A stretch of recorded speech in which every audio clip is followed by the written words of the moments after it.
They say love can lift you higher than the clouds, but it can also drag you to the darkest pits of despair. This story begins not with a kiss, but with a shot.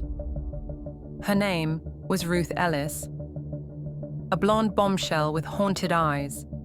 She wasn't born into fame or fortune, just a working-class girl from North Wales, trying to make her way in post-war London. She worked in clubs, served drinks with a smile that never reached her eyes. But Ruth, she dreamed of more. Not riches, not fame, just someone to love her, truly and deeply. Then he walked in. David Blakely, handsome, privileged, a former RAF pilot with the charm of a devil and the recklessness of a child. He drove fast cars, drank expensive scotch, and carried pain beneath that polished smile. They were opposites, but when their eyes met, it was instant combustion. Their love was violent, in passion, in longing, and in rage. David was cruel, Ruth was fragile, but they couldn't let go. He'd vanish for days, come back smelling of gin and perfume. She'd scream, he'd hit, then they'd make love like the world was ending. She became pregnant.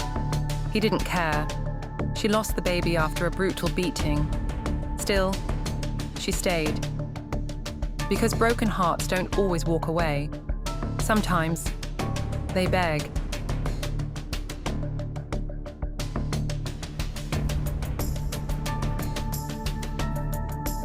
She'd tell her friends, "He's not always like this." She'd cover the bruises with powder, make excuses, even lie to herself. But deep inside, a storm was growing. April 10th, 1955. A quiet Sunday evening. David leaves the pub in Hampstead. Ruth is waiting outside. She's holding a small .38 caliber revolver. She calls his name. He turns. One shot, then another. He falls.